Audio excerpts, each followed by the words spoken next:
RD Congo, les patriotes résistants non alignés de l'APARECO, disent non au clientélisme politique et choisissent la troisième voie. Déclaration des autonomies de l'APARECO Scandinavie. À tous les membres de l'APARECO. Mesdames, Messieurs, et chers patriotes résistants. En date du 4 juin 2021, jour anniversaire de la création de l'APARECO, nous avions envoyé une lettre ouverte au cadre supérieur de notre plateforme. En l'occurrence Madame Okek Candide et Messieurs Ebama Joko Alphonse, Wetchiko Yango Yajovin, Mbikaï Clovis, Lukika Patrick, Lomela Paulin, Makenga Joseph et Luzolo Michel. La teneur de cette lettre ouverte conseillait les personnalités citées ci-haut de trouver, en vue de la pérennité d'une APARECO unie et forte, une voie de sortie raisonnable, patriotique et salutaire à la crise de succession ayant éclaté à la suite du décès du président national Honoré Mbanda Nzambo-Keo Atumba. Laquelle crise, devenue depuis lors, ce qui convient de qualifier sans détour de duel politico-judiciaire dont nous connaissons en partie l'issue, avait dans un premier temps donné lieu à un différend sur les interprétations des uns et des autres des dispositions statutaires de notre alliance. En particulier autour du fameux article 9 alinéa 2 pourtant aussi limpide que l'eau de roche portant sur la désignation d'un nouveau président national. Nous n'allons certes pas revenir ici sur les revendications de chaque parti contenues dans la lettre ouverte, ni sur leurs argumentations qui furent d'ailleurs abondamment distribuées sur la place publique à travers les réseaux sociaux. La raison est tout aussi claire que les eaux limpides des ruisseaux du Congo. Aucune partie n'a daigné penser aux populations congolaises qui souffrent le martyre au quotidien. Faire table rase des erreurs commises dans la précipitation et revenir sur nos pas d'avant le décès de notre regretté président national, tel que préconisé dans notre lettre ouverte, dont en voici au passage les liens ci-dessous. 1. 2. Les jours se sont succédés aux jours, les semaines après les semaines, et plus d'un an et demi, soit 18 mois après l'inhumation du père fondateur Honoré Mbanda. La date butoir relative à la convocation de l'Assemblée générale étant très largement dépassée, le congrès tant attendu censé regrouper tous les membres du mouvement toutes tendances confondues. C'est accent grave dire avec les deux partis en conflit, n'a toujours pas eu lieu. Forte de ces arguments, chaque parti est resté dans son coin, campant sur ses positions respectives, et organisant à sa façon son propre soi-disant congrès. Car, bien déterminé à montrer à l'opinion tant nationale qu'internationale internationale, que c'est à elle et à elle seule, qu'appartient la légitimité de représenter et d'engager l'APARECO. Ainsi, la scission tant redoutée de notre plateforme, qui semblait jusque-là hypothétique, est-elle bel et bien réelle aujourd'hui. Bien assise et ancrée dans ce qui semble être son droit, elle plonge ses racines dans la profondeur des ambitions excessives et de l'égoïsme sordide des uns et des autres. Le congrès de l'APARECO et le comité national a organisé une élection pour pouvoir élire un nouveau président national. Là encore, les violons ne se sont pas accordés puisque l'un des deux candidats en lice, après le vote, a claqué la porte de l'Alliance en décriant des manœuvres et des fraudes électorales pour créer sa propre plateforme. Du côté de l'ex-présidente nationale, on a dû assister à une pluie de nominations et de promotions pour loyauté envers la hiérarchie. Visiblement, la tenue de leur congrès jadis envisagé au nom de l'Alliance est compromise, maintenant que la décision de justice autrefois attendue pour le jeudi 29 juillet 2021 est dorénavant connue. Interdite d'utiliser la dénomination APARECO dans ses activités, tout porte à croire que le dit congrès se tiendra un jour ou l'autre, mais sous un autre étendard. Décision subséquente au premier round pour ainsi dire. Du duel politico-judiciaire du 5 juillet 2021 ayant opposé l'ex-présidente nationale aux autres membres de comité national devant les autorités judiciaires françaises.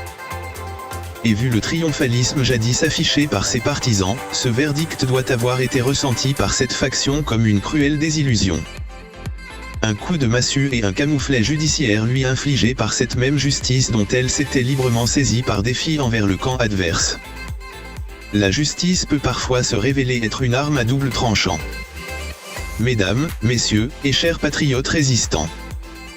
Nous voilà bien dans une situation exécrable, voulue et animée par des ambitions personnelles, des considérations égocentriques et par cette propension maladive dans le chef de l'élite politique congolaise, nous dirons même viscérale, de se croire être la seule personnalité capable pour ne pas dire susceptible, de diriger et qu'en dehors de soi, tout n'est que poussière.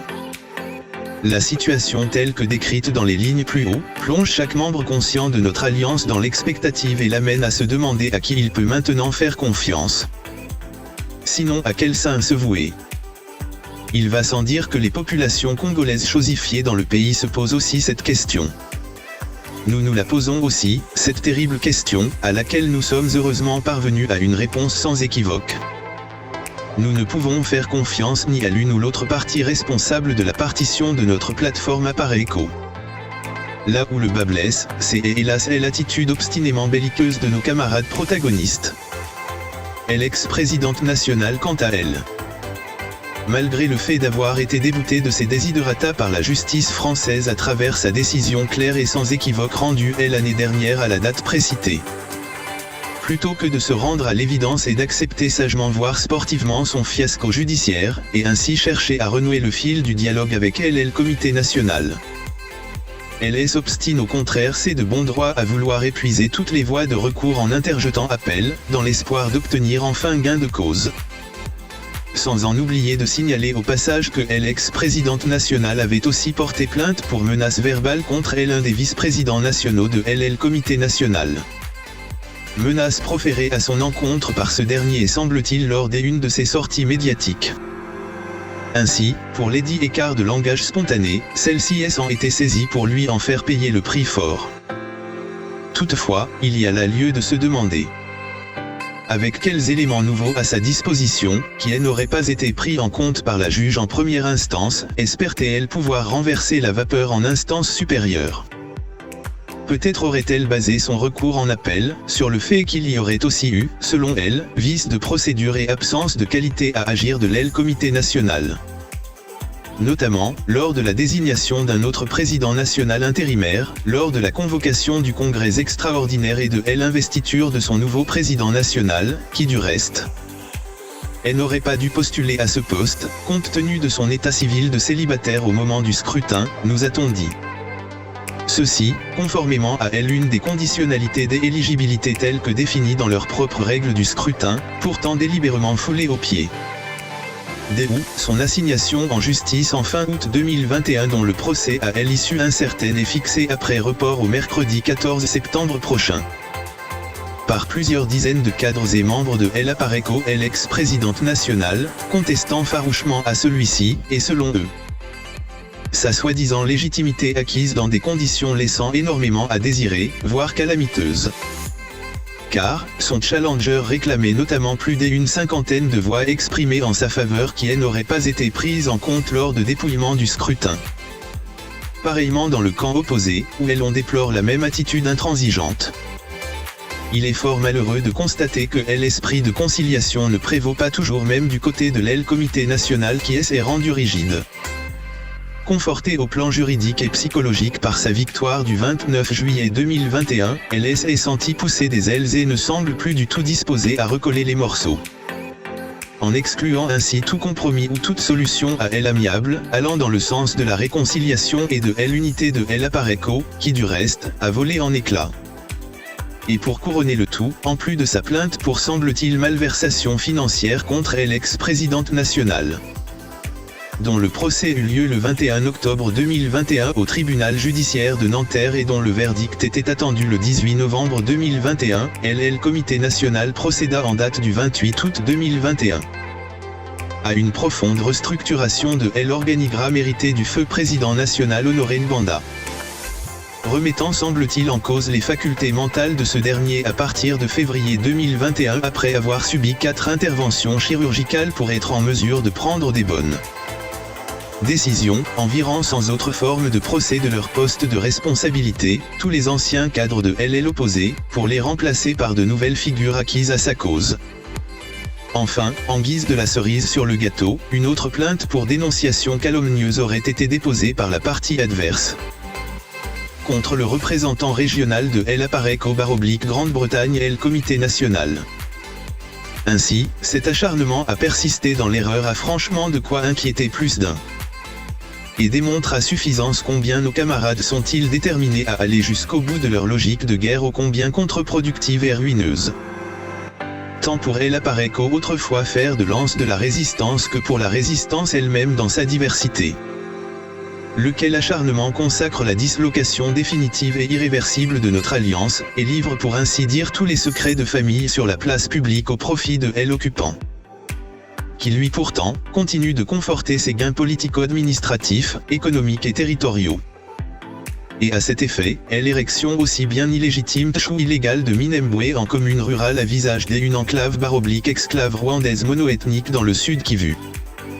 Mais aussi l'occupation militaire de la petite ville frontalière de Bunagana dans le nord Kivu depuis juin dernier, en sont là la parfaite illustration de cette domination rwando-étrangère. Tant dénoncée par l'APARECO depuis 17 ans. Cela doit davantage nous édifier sur les dangers qui nous guettent d'être un jour tout réduits en esclaves et en apatrides sur notre propre sol, si l'on prend pas garde. Faut-il ainsi se fier aux allégations, voire aux accusations et contre-accusations ayant défrayé la chronique depuis le début de cette saga politico-judiciaire intra-APARECO, des uns contre les autres et vice-versa, et qui, de ce fait, entament leur crédibilité pour s'en convaincre.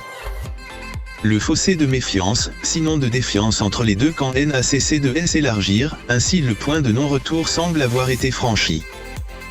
Bref, les deux camps belligérants ont lamentablement failli à leur mission de maintenir l'APARECO uni, après le décès de notre charismatique leader. De toute façon, le dénouement actuel semblait prévisible dans la mesure où les protagonistes avaient superbement ignoré les cris de détresse émis entre autres dans notre lettre ouverte du 4 juin 2021, de la vidéo d'un jeune cadre de la jeunesse APARECO qui, avec son équipe, ont dû quitter l'Alliance suite au refus des protagonistes de s'entendre. Des inquiétudes des membres abondamment exprimées dans le forum WhatsApp /Alliance des Patriotes devenu depuis lors sélectif et exclusif. Ainsi, plutôt que d'enterrer la hache de guerre en retirant toutes ces inutiles plaintes de part et d'autre, afin de rétablir la paix et l'unité au sein de l'Alliance. Les deux camps ont fait le choix de la poursuite infinie des hostilités, dans l'hypothétique espoir de l'emporter sur l'adversaire. La rupture est donc consommée. Ceci dit, nous devons donc en tirer toutes les conséquences qui s'imposent et ainsi agir en conséquence à partir de maintenant. Dès lors que nous avons pris conscience que la situation est irrémédiable et que nous allons droit vers un précipice. Mesdames, messieurs, et chers patriotes résistants. Le vide occasionné par cette tragédie devant être rapidement comblé, et ne pouvant nous permettre de décevoir notre peuple dans cette lutte vitale pour son existence en tant que telle. Après un temps de longue réflexion, nous nous sommes trouvés dans l'obligation d'en rechercher une voie alternative et un nouveau leadership, au sein des membres de l'APARECO d'avant la scission. Car nombreux sont ces membres, anciens ou nouveaux, à travers la diaspora congolaise, qui par patriotisme, et par fidélité à la mémoire et à l'idéologie du défunt président national Honoré Mbanda, ont à cœur de continuer à s'impliquer davantage dans l'action de l'APARECO en donnant le meilleur d'eux-mêmes. Mais ils ne peuvent le faire à cause de la répugnante guéguerre en cours en son sein qui, au-delà du fait d'être un facteur de division et de déstabilisation, constitue en soi un vrai repoussoir. Les plaçant par conséquent dans une situation inconfortable devant les deux camps opposés. Faut-il ainsi laisser tous ces patriotes résistants aussi déterminés et prêts au combat de la libération nationale au bord de la route? Nous disons non. Avec l'aide du Tout-Puissant notre Dieu, Maître des temps et des circonstances, Daniel 2. 21, des hommes épris de patriotisme et d'expérience, et dont l'intérêt supérieur de la nation congolaise prévaut sur leur amour-propre. Nous avons le devoir patriotique de continuer le combat et de l'adapter aux nouvelles contraintes de la situation du moment, dont celles créées par les deux factions opposées, et ce, sans laisser aucun groupe ni aucun patriote résistant au bord de la route, car l'APARECO autant que la résistance dans sa pluralité ont plus que jamais besoin de toutes les forces vives de la nation. À ce propos, dans un délai proche, un nouveau courant rénovateur et fédérateur, s'inscrivant en droite ligne de la vision, de l'idéologie et de l'orientation politique lui imprimée par ses pères fondateurs, va pouvoir émerger au sein de l'APARECO. Puisqu'on ne s'attend plus à un rebondissement de la situation actuelle qui n'inspire guère confiance. Ce sera en fait une troisième voie des patriotes résistants congolais, se voulant par-dessus tout rassembleuse, inclusive et participative. Située entre les deux factions antagonistes qui se complaisent à s'affronter devant les tribunaux étrangers. Plutôt que de s'accorder et consacrer leurs énergies à la lutte de libération du pays contre l'occupation rwando-étrangère. car selon leurs propres déclarations, souvent acerbes par médias sociaux interposés, chaque camp est décidé à en découdre une bonne fois pour toutes avec la partie adverse. En annonçant aux membres et partisans de l'APARECO, à la résistance et aux Congolais, de nouvelles dates de distraction dans le cadre de leur bataille judiciaire prochaine. Chose qui, soit dit en passant, projette hélas à la face du monde une fausse et piteuse image des résistants congolais, selon laquelle, ceux-ci passeraient les plus clairs de leur temps à se faire de stériles guerres intestines. En fait, les cours et tribunaux de France, étant encombrés des innombrables dossiers comme elles on peut facilement se l'imaginer, et non pas que le contentieux intra-APARECO à régler. N'est-ce pas? Dans ce cas, il faudra donc s'attendre à ce tchou au moins toute une année de plus et une véritable partie de ping-pong judiciaire de procès et de recours soit inutilement perdue. Pour voir enfin le fameux conflit réglé dans ses volets administratifs et pénals. Ainsi, il y a là des risques de voir cette crise perdurer dans le temps.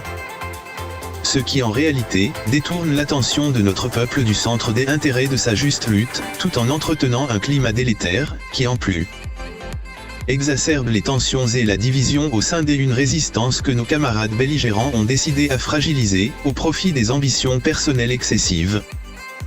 Et pendant ces temps, alors tchou il se trouve empêtré dans des querelles mutuelles et dans l'attente des verdicts de cours et tribunaux de France, et apparemment sans en avoir pleinement conscience. Nos camarades belligérants font le jeu de l'ennemi, de l'occupant, qui lui, en profite pour avancer aisément ses pions vers ses objectifs de balkanisation, de dépossession, d'occupation et de domination totale de notre pays et de notre peuple. En conséquence, comme nous l'avons souligné plus haut, et conformément au vu que c'est mis en sourdine par nombre de patriotes résistants restés dans l'anonymat, nous, en tant que porte-parole, initiateurs et coordonnateurs d'une nouvelle dynamique, convoquerons incessamment sous peu les états généraux de l'APARECO et mettrons pour ainsi dire à votre disposition et à celle du peuple congolais un nouvel outil de combat, qui est en soi une pure émanation désormais autonome de notre alliance originelle, s'inscrivant dans la parfaite continuité de ses efforts précédents et de son action initiale, avec le même contenu, tout en restant disposé à s'imprégner des nouvelles idées rénovatrices que tout membre est censé y apporter, dénommée APARECO Scandinavie. Une plateforme du respect des textes, des femmes et des hommes, celle de l'apport et de l'écoute de chaque membre, celle de l'administration. Une plateforme de solidarité et de compréhension réciproque, celle du vrai souci des populations congolaises. Une plateforme du refus de l'alignement aveugle, du clientélisme, du fanatisme, de l'intrigue, du tribalisme, du régionalisme, des alliances contre nature et du collaborationnisme avec les supplétifs congolais des occupants. En conclusion, c'est une plateforme qui a vocation à être perçue et considérée par les deux autres factions protagonistes, mais aussi par notre peuple. Non pas comme une entité politique en trop et rivale aux deux parties belligérantes, mais plutôt comme une alliée naturelle en position médiane. Et en juxtaposition d'idées et d'actions complémentaires avec elle, dans le cadre d'objectifs communs de libération nationale. Seule, la sauvegarde des idéaux de l'Alliance désormais mise en péril, se situe au cœur de nos préoccupations et de notre démarche politique. Mesdames, messieurs, et chers patriotes résistants, vous avez là une situation à laquelle nous sommes hélas parvenus, compte tenu de l'irresponsabilité et de l'incapacité de nos cadres supérieurs à nous garder ensemble. Veuillez y croire, mesdames, messieurs et chers patriotes résistants, en notre profonde détermination pour la continuité du combat de la libération de notre très cher pays le Congo. Fait à Stockholm, le 10 septembre 2022. Pépin Lulendo. Ancien président régional de l'APARECO/Scandinavie. Ancien secrétaire exécutif national chargé des relations extérieures. Téléphone, plus 46 à 73 786 23 01.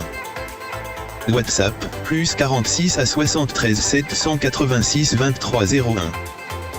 Email, lulendo1@yahoo.fr. Facebook, Pépin Lulendo. Skype, Pépin Lulendo.